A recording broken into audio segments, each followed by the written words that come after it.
Welcome once again to my YouTube channel. My name is Edmond Kujofosu. I want to thank you very much for subscribing, liking, and then leaving your comments. And also those sending requests through email, we really appreciate the engagement. Also, from a request from subsequent students, we want to touch on Frantz Fanon today. And this is under social political thought. Frantz Fanon, to looking at Frantz Fanon and the struggle for Africa's decolonization, understanding and identity, knowledge, and then liberation. So even before today, I move to the subsequent slides.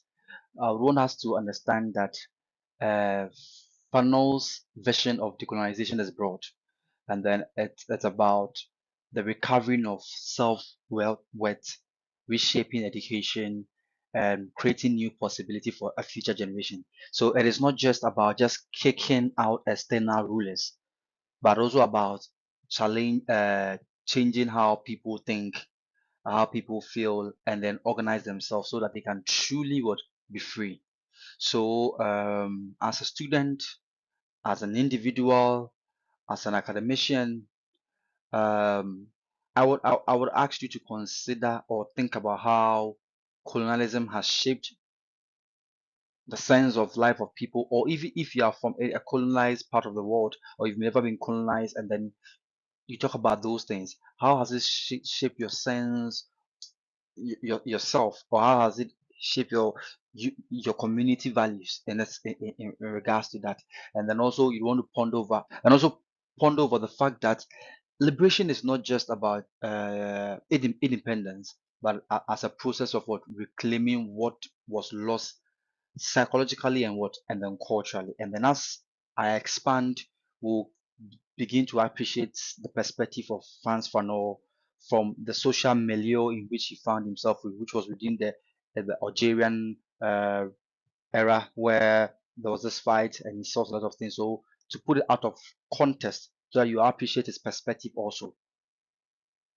So but to our next slide, this is the man Frantz Fanon. So you see an image of this man, Frantz Omar Fanon. Then I'll move to this. I want to start with a favorite, one of the quotes. He has a lot of quotes, but one of the quotes from Frantz Fanon, which drew my attention or captivated me. So each generation must, out of relative obscurity, discover its mission, fulfill it or betray it. Frantz Fanon. So to understand this very well, Fanon's words over here challenges every generation to reflect deeply by identifying its unique role and taking responsibility for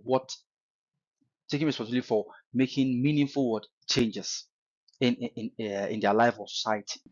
In regards to the word obscurity in which he used, he meant that um, we may not know exactly what our mission is in the world. So it may not make sense. We may be confused as in what we have to do now, or what perhaps let's say we are born to do. Hope you're getting me. There may be confusion over what exactly that our mission is in the world. It may seem confusing, but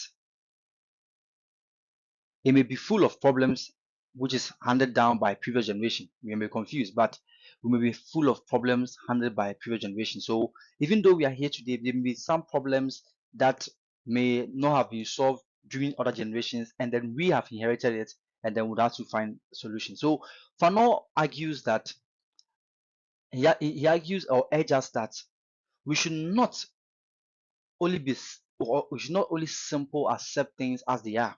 No, but instead we must set for purpose, whether it is what fighting injustice, reclaiming Africa's heritage, if it's about promoting education, if it's about having to deal with unemployment, if it's having to deal with racism, if it's having to do with corruption, we need, or if for example we have to engage in scientific way or cultural advancement, that the generation's mission or that mission of that generation could be about what? Addressing there are issues with what? Courage and creativity. So you today watching this video, your generation may have a mission, and that mission is about having to address what perhaps what an issue or be creative and bring a solution, which we may use the resources available and the knowledge available today to fulfill that particular mission. So this will imply an action of you what? Studying hard, innovation, organization, perhaps educating or building solutions that matters. That's what the first part of what he said means. Then the last part of the two words that he says has a meaning, or betray it. When he says betray it, he says that if you ignore these duties, maybe by just staying silent or just following old patterns without reflecting, you have betrayed it. You have betrayed your generation. So, for example, if a generation um, engaged or fought for political independence, fought for the ability to speak freely, so maybe your generation has a mission to ensure economic what? Independence, help with what? Technological what? Innovation.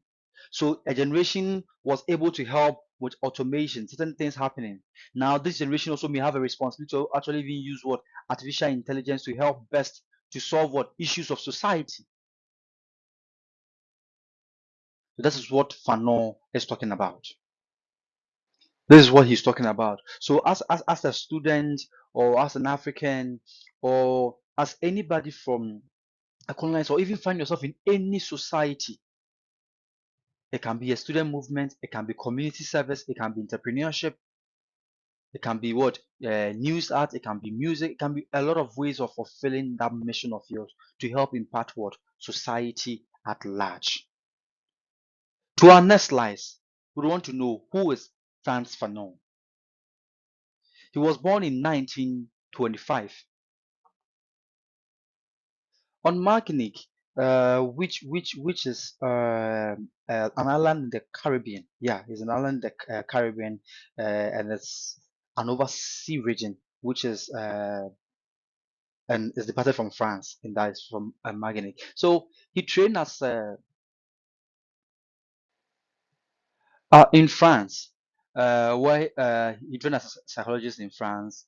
Worked in Algeria from 1953, joining the FLN during the war, later served as the provisional Algerian government ambassador to Ghana in 1960 and died in 1961 at the age of 36, which was quite sad because yeah, I know he definitely had a lot of things to share with us, but we were grateful for his life that he lived and his contribution to theory and his ideas and his writings. So one of his most important key works that Frantz Fanon, he has other works, but Frantz Fanon actually has been quite popular or famous books that he has. On my right side, you see that of what? The Black Skin White Marks, which explores how racism produces an inferiority complex and the urge to wear a white mask to be what accepted to be accepted. So this kind of clinical lens of what he was looking at for on how colonialism would deform the self. That's what he was looking at. And then the other one be also is the Wretched of the Earth. Is his manifesto of what? Decolonization, written in the heat of the Algerian War. It opens with the line, "Decolonization is always a violent phenomenon." So not celebrating violence, but naming counter violence against a system found on violence. So to be able to also appreciate Frantz Fanon in terms of when we get his violence in the perspective, you actually have to situate whatever that some of the things he's talking about when it comes to the wretched and within the social milieu in which he finds himself, the Algerian War around that time. So he's a major thinker of the anti-colonial movement in Africa. Hope you're getting me. And then he called for the total social transformation and warned against the post-independent national bourgeoisies that could hollow how liberation and urge us to turn over a new leaf or work out new concepts and set afoot as a new a man. So this is basically what some of the ideas, but we'll go through all these things as and when we carry on. So when uh that's we'll go through those ones. So before we move to the next slides, when we ponder on what decolonization will mean for us in today, the modern world we find ourselves, uh Fanon gives us some pillars or some perspective to look at it from, or the lens to look at it from, which is from identity, knowledge, and then liberation. And all these are tied to what African realities.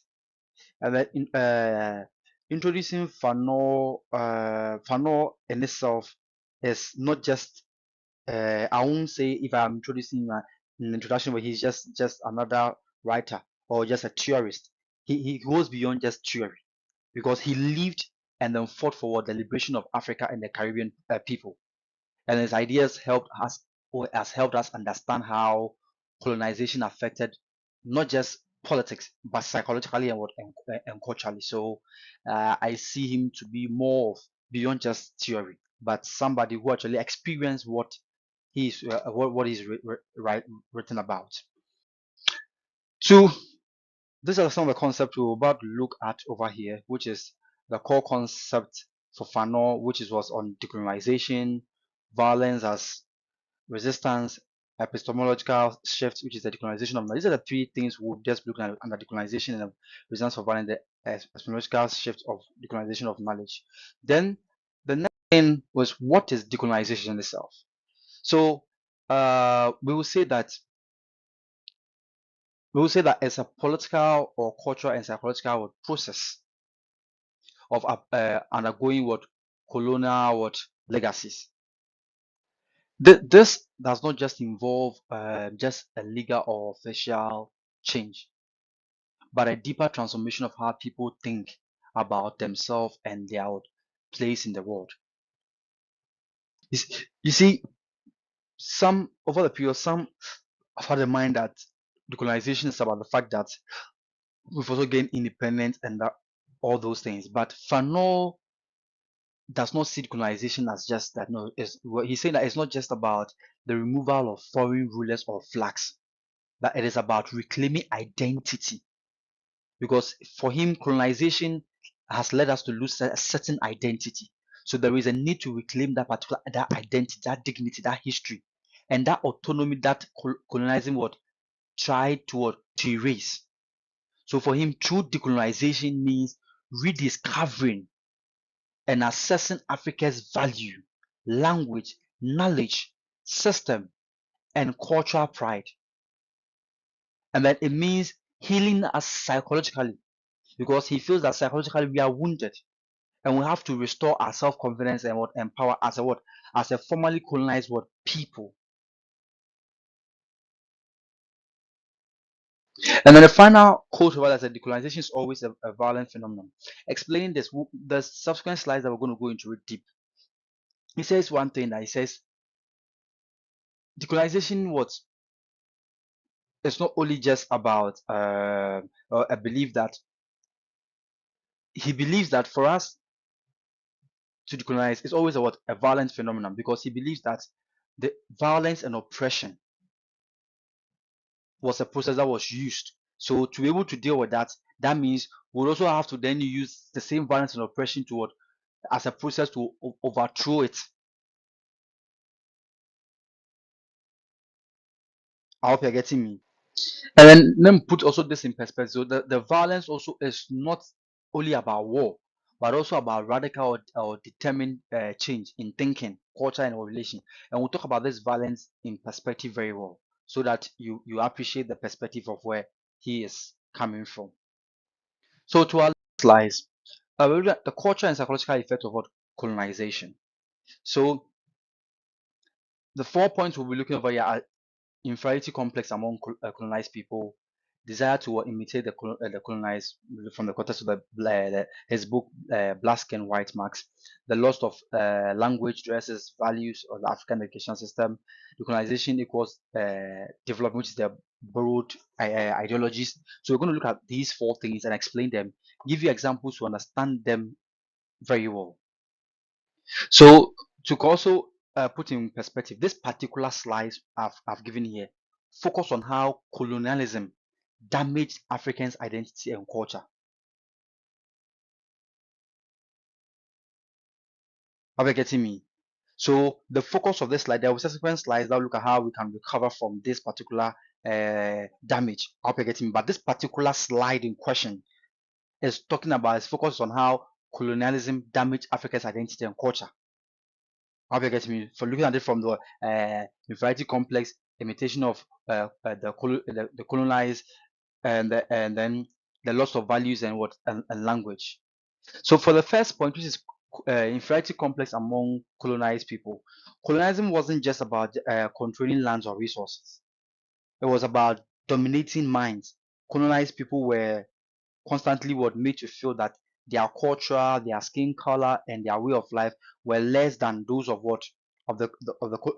colonized. They often led to an inferiority. This often led to like more like an inferiority complex, where people lost confidence in their own worth and their ability. So the moment people lose confidence in themselves, in their own ability, then they begin to rely on people and feel like what people are doing is what they have to do, because they don't actually feel that they are capable of doing anything. So if you're inferior, that means you are not able to think beyond your situation to able to invent or bring something out. So it's one thing that also weakens society. When you look at societies that has advanced over the period, the likes of the Germans, the likes of the Germans, the United States, the Canadians, and all those things, the British, they have the sense of, they don't have inferiority complex. They believe in themselves. There's a sense of confidence. So a Brit would want to do whatever he's doing, that he believes that he can succeed because he's a Brit. An American does that because he feels that I am an American, I can succeed, I can do this. So inferiority complex is something that kills a generation, kills a people a lot. So that is the damage itself. So as so for example, like African children were often taught this European history and never their own in classes. So the African culture symbols might be described as primitive, something that is old, that's something that is not relevant. With European customs were seen as civilized.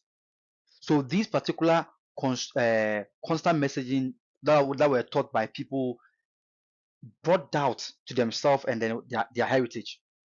So you realize that, for example, the British monarchy has been in for centuries, but the British monarchy is still being held and still be treated well. But when we come to Africa, sometimes chieftaincy may be seen as, oh, chieftaincy is a cake, it's past, you see.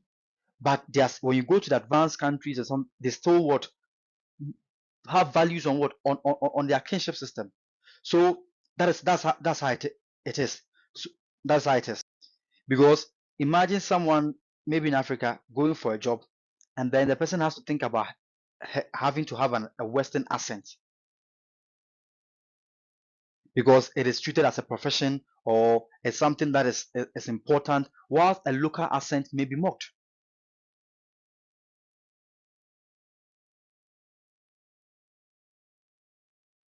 Which is what appalling and bad, because it makes you erode yours and people continue to feel inferior because they have to just copy and make sure that they look at somebody, which is not so, because that's how the education system sometimes has been oriented some people to feel like, well, like sometimes they have to slay,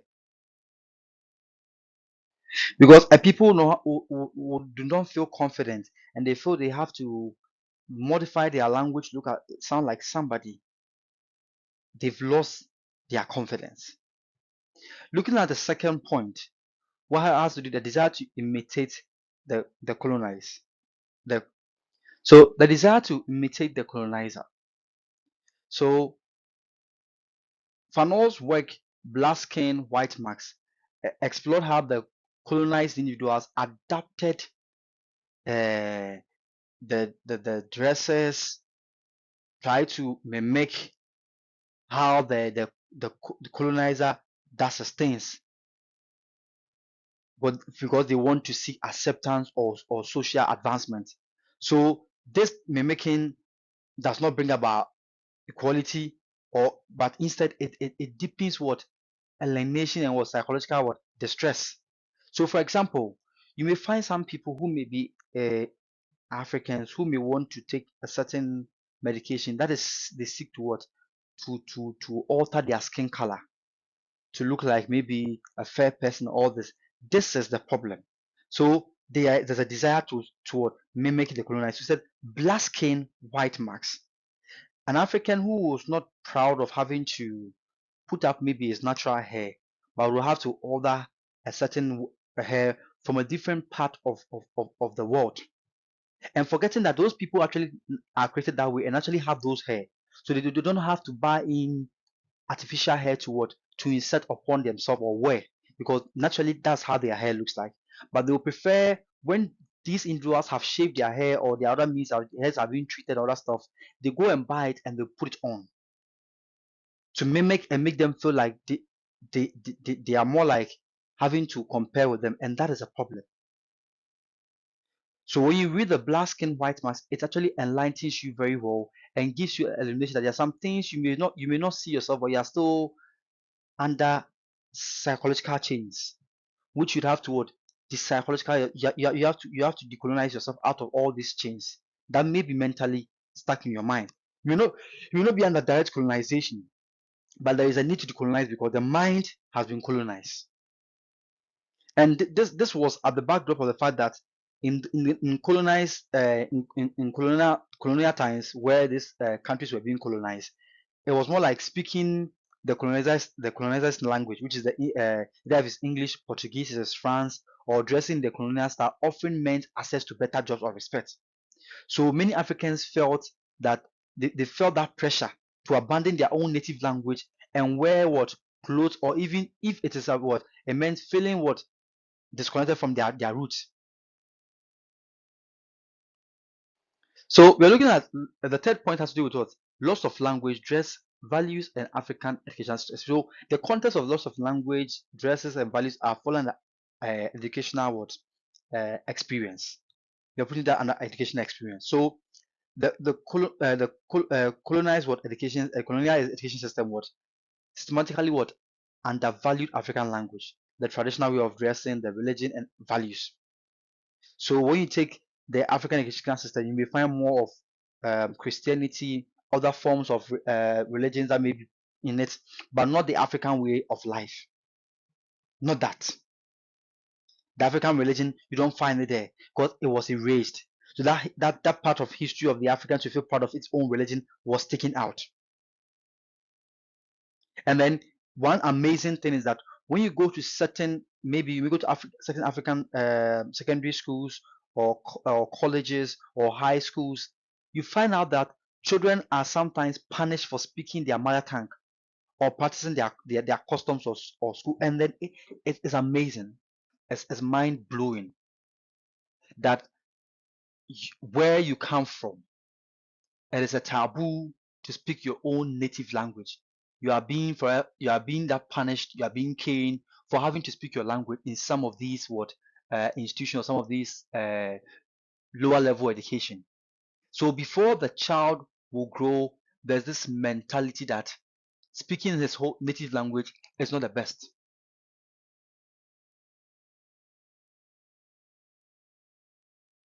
And then even after the independence, many of these African countries continues to use what European languages as what as a medium of what instruction. The traditional names have been eroded, where most Africans now don't feel proud of having to use their own names. If if they are called maybe a African name, somebody will say, "Oh, your name sounds native. It's old. Oh wow, this name is not." But that is your identity. So you find that Africans sometimes having to name themselves certain names that that makes them even lose their identity. Because when you find an African who is called um, um, Amo Ajiman, You can definitely trace the root of where this person, which country the person what hails from. If you see someone being called Chukwu Emeka, you can trace the person to know where the person is coming from. If you see somebody called what uh, uh, Sererimbe, you can trace and know which particular African country which these people are actually what hailing from. But that identity is what is lost, where they now have to use names that are not even representative of the African what identity. They are not proud of it. So they've lost their identity. Wherever they find themselves, people have to even ask them, where do they come from? Are you African? Are you? They don't even know, because there's nothing about them that actually speaks of what their identity. As you see, when you see a Brit and he or she begins to speak, the accent itself will make you know, okay, this is a Brit. When you see an American and he begins to speak, the accent and the way you know this is an American. The African is losing its identity through its education system. And then Fanon, the last one is decolonization equals development, which is borrowed ideology. So Fanon reject the idea that progress means copying Europe or what, or catching up by imitating. So he says that Africa must what, invent, make new concept, and not what, stretch or focus on that, or the Western models, or change the Western models, because he believes that if development is often borrowed, offerings will produce what, dependency. And he believes that it is rooted in what, in people's reality and what, and language, that they can be liberated and that they can develop. So this particular slide was focused on diagnosing how colonialism has harmed culture and us and self. That's why this is what we've explained about that. But the subsequent slides will talk about the more like the solution, or the how to move about beyond that. So this particular session is seeking to address how Africans should approach development after colonialism. So it's going to emphasize the real progress that must come from Africa's reality, the critique of the Western developmental model, and then encouraging or redefining progress based on what Africans' identity and what and need. And the first one we're looking at is that development must come from Africa's reality and world perspective. So when we say that,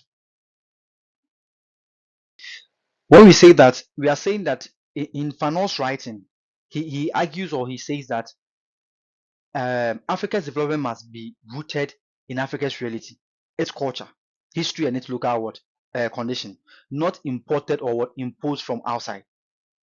Because what this means that listening to African people, their values, their indigenous knowledge, and the addressing culture, actual community what need, rather than what just blindly following foreign. The best practice will help us, as because we may learn from our mistakes, we'll do better. For example, a country like Ghana has been to the IMF, I think, 17, 18 times, and then they go for policy guidance and all those. And the question is that, can they not, because they keep on going and repeating the same thing, can they not live by their own experience and do something better? That's the same way other African countries like Egypt and the rest have all been to the IMF. I hope you're getting me. So a further example is like, instead of assuming Western healthcare or farming or legal system, the best Africans can do or can focus on is that they should also look at approaches that fit the local environment, that can emanate from the local environment. So if it's healthcare, we can look at what, having to look at herbal medicine. How can Africans improve their herbal medicine process? How can they improve of their testing, find scientific way to make sure that it is efficient? It's all this. But when you go to a country like China, herbal medicine is still what important in China. They still do puncture and all those things. So what can Africa do? You can also harness their what local herbs in what in medicine. They also resolve disputes in that traditional way of their court, having to dress in their traditional attire and all those things. That is it. Rediscovering their African what identity of yes. That is what Fanon is what is arguing over here, but development must come from an African reality and what and not and worldview as in of the African reality. And then before I move to my second point, which is Western developmental models and inequal are inadequate. Adding to the final point over here, that I want to say is that our curriculum and then research can start in local language. The evidence of find problems that we identify problems over here. We want to find to solve it the African way, which is just to what improve and bring theories that will suit the African what problems, which is quite very important. That can also help us what move or advance. The second point, which Fanon argues that the one size fits all, or he criticizes that one size fits all, where the Western model of development, which often ignores what Africa's unique what history and need. So the fact that maybe Germany used a certain developmental model to advance, it doesn't mean when it comes to Africa it will advance, because Africa has a different structure, a different social structure or ethnic structure. All these things can actually make it not work. So Africa has to find its own solution within, because having to copy just the Europeans and the Americans and the British economically and politically or socially cannot necessarily mean or bring us a good system. It will just lead to more like creating a form of dependency. How you getting me? And that will become maybe another what problem that would have to address, because it may lead to underdevelopment or another problem of underdevelopment, which we have to what address. So maybe we are seeking to use that model. That model can even make us another what whole problem on its own.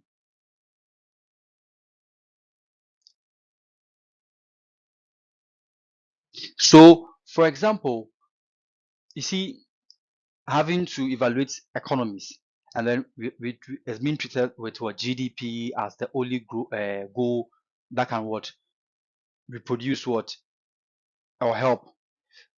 Fanon's alternative is that building national culture and then people or capacity at the heart of what deliberation, so that development will be equal to what freedom, dignity, not just numbers like the GDP stuff, having to evaluate economy or the people's well-being by GDP or no, not just by numbers, but having to do that by what equating that to what the heart of liberation to what freedom plus what dignity. And then the third one is what Africa must redefine progress based on its own identity. So for Fanon, or from his perspective, Africa's idea of progress should not mean just about what closure to Western what lifestyle or what or economy. But progress means restoring dignity, self-reliance, having to create their own things, having to do our own things, and being creative, celebrating Africa's language, our tradition, and what innovation, innovation that's used to solve the African problem. Because that's what you find countries like Ethiopia, some countries like Ghana is also trying, and they are all trying to now teach their local language in school at a basic level. You can realize that sometimes some of them do what we call local dialects, teach them how to speak and write them and all those things. So it happens. So we can do this and build upon what upon that. How you getting me? And then add value to our own the cocoa, the cashew, the coffee, and all those things. Value should be added to it before it's even being what exported to bring what revenue.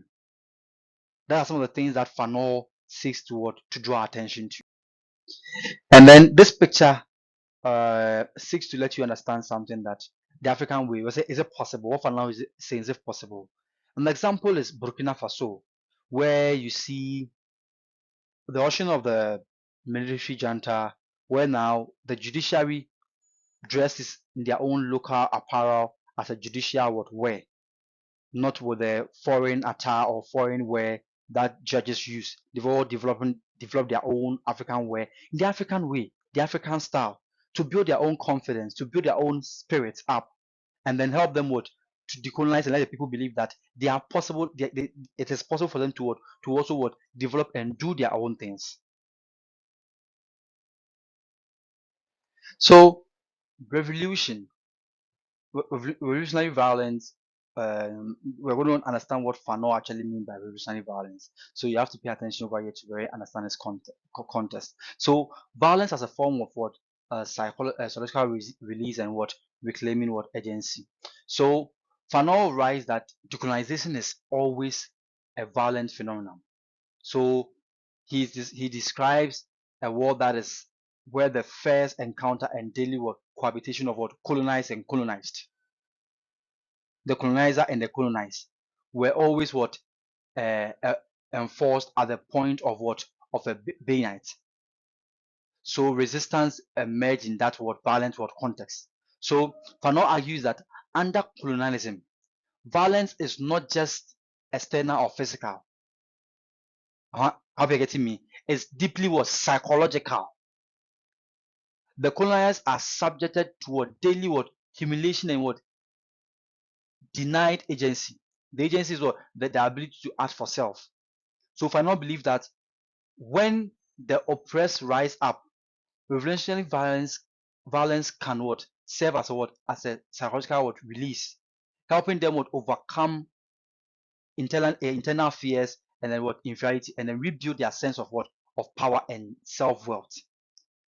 I get him. So this is more like an example. We're looking at the Algerian War that was from 1954 to 1962, where the armed struggled with what uh, having to end in ending of a system that was maintained by force.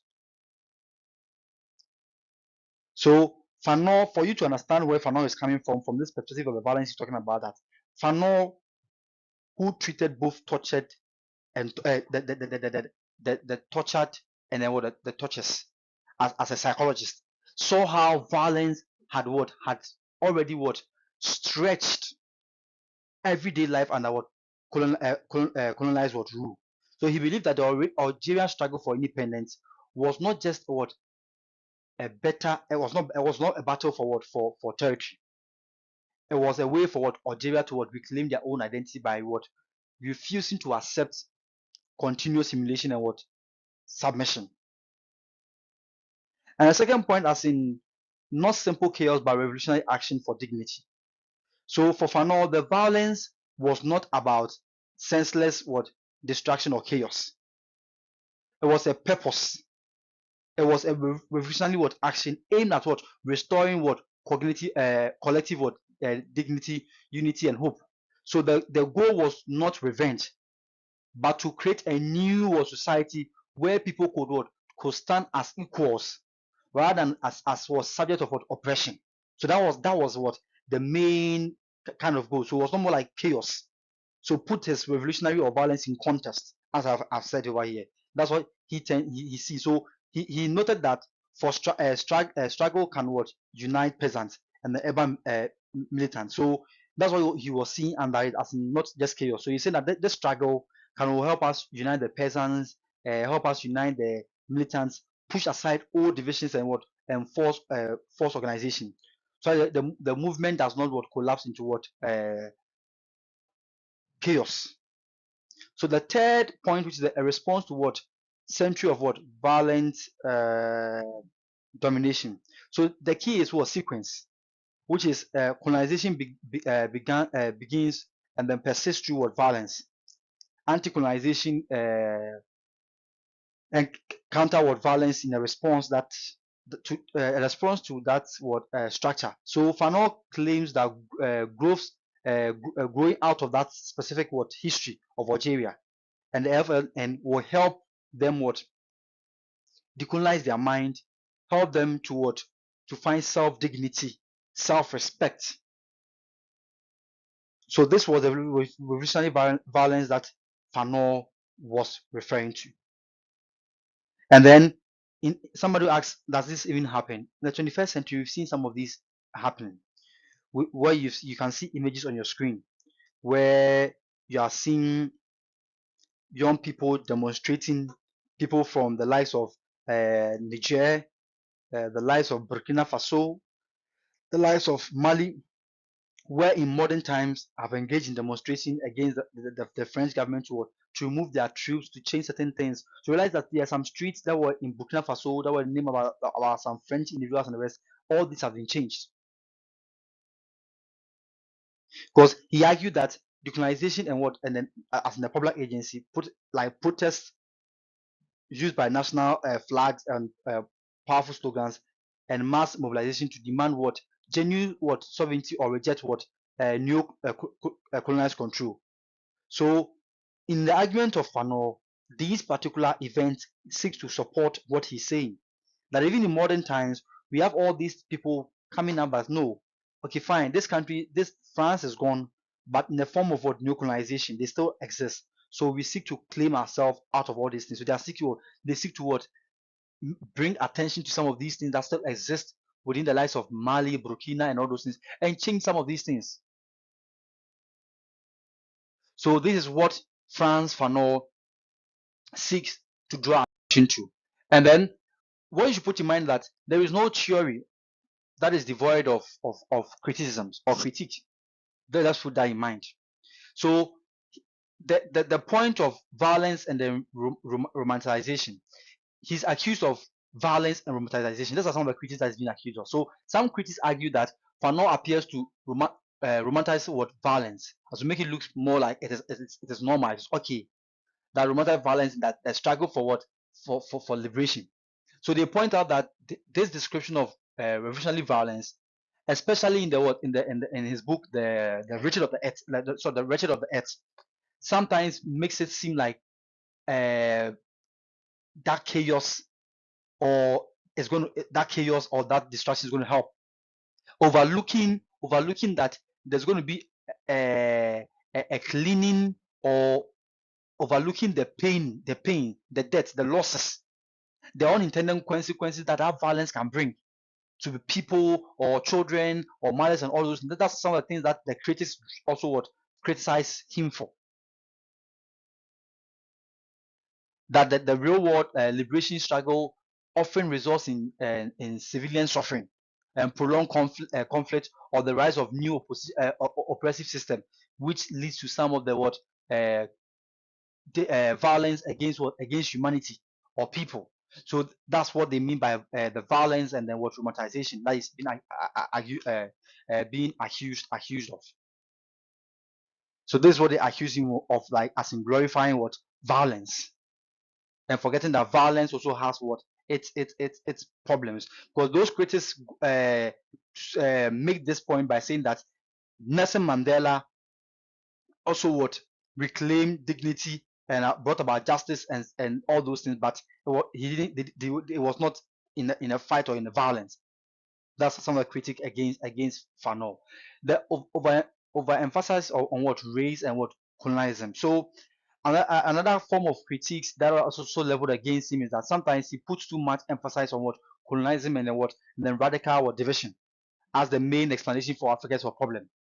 So some theories suggest that by focusing so much on race, they say that Fanon risks overlooking the other cause of inequality, such as the class system, gender, the internal social dynamics, and other worries that has been more like a framework that has been plaguing these societies, not necessarily having to do with colonialism and race. So they also blame the fact that there are already some leaders in Africa who may also be authoritative in themselves and have led to some of these struggles. So it cannot only be reduced to just colonialism and the race. So these are some of the critiques that have been leveled against France. So the application for today is that educational reform, which we are looking at educational reform by saying that we build a curriculum for Africa realities, not as a copy of Europe. So, for example, in Ghana, when you take the University of Ghana, there's one particular lecturer who's also doing very well, Dr. Amo Ajeman, who teaches social political thought, but has content like Jojo Agambe, uh, uh, Fanon as some of its concepts, also has Imempe as some of its concepts, or Sajefo Nkrumah, some of these African theorists who also written as some of the things that is inculcating in generations to come to appreciate some of these African theorists and the perspective in which they are coming from in terms of their writing. So such things can be emulated in other places to bring forward African writing into what? Into the classroom, into the educational system, for them to appreciate and believe that the African can also what? Be able to what? To write, to be able to what? Theorize, to be able to bring all these things what? To life. Then economic independence. So freedom with what? The freedom to be able to what? Add value to our resources, that independence. So be able to fix Africa's problem the African way. So our cocoa add values to it and all those things, not just export them. Then the third one, which is what? Cultural what? Rivalry. That this the African music, the fashion, and then the film. So we are talking about celebrating indigenous style, language, and then our stories. So you find some Nigerian, the Nollywood movies, Nigerian movies, having to depict the African story, the African way, from the African setting, the African way of life. That is what we are talking about. So the cultural what movement to move that and help change the mindset. Are you getting me? The Afrobeat music, which is the African journal that seeks to rise and then go beyond borders, the high life. All these are African what musical trends that seeks to promote certain things. The African popular clothes, the kente that you find the pattern of kente that was one in Black Panther in the first edition. This is just what some of these things, the Africa what fabric and all those things. These are some of the things that we can promote to move Africa forward in terms of the perspective of what Fanon has spoken about, has told. And then the summary and reflection is that, first of all, as we are recapping this, Fanon's idea is to help us shape Africa and what encourage somewhat reflection in terms of our reform, that our curriculum, as I said, having to make sure that what uh, reclaiming African studies, language, history in schools, and breaking the cycle of what colonial thinking and what restoring pride and helping young Africans themselves or what, to believe in themselves and to become authors of their own story. And economic independence, taking strong control over our natural resources, having that's our lands, our minerals, our oil, and adding value to them and making the African people rich themselves and allowing them and improving to help them what to invest in Africa and what supporting them to become what millionaires and billionaires on the continent. And also cultural rivalry, as in the boom in African music, the film, fashion, where you find the likes of Nigerians exporting African music globally, from the likes of Davido, the likes of Burna Boy, and then the likes of all these other great musicians who are also selling the African music across what the continent. That is what we are talking about. So this is what we're saying, that Fanon's vision was not just about for a former independence, but for a deeper ongoing transformation. He wanted Africa to what to define its future on its own terms, rooted in its own people, needs, values, and then dreams. So as you think about your own community, you ask yourself, as you reflect about this, are you still colonized? How do you decolonize your mind as you've engaged yourself with this particular material? We thank you very much for your time. Please subscribe to click on the subscribe button below and then like and leave a comment so that we'll be able to do more videos for you. Thank you very much. And those who put a request in for this particular topic, Fanon, thank you also too for reaching out to us. Thank you very much. Stay tuned for more and other requests that has been coming in.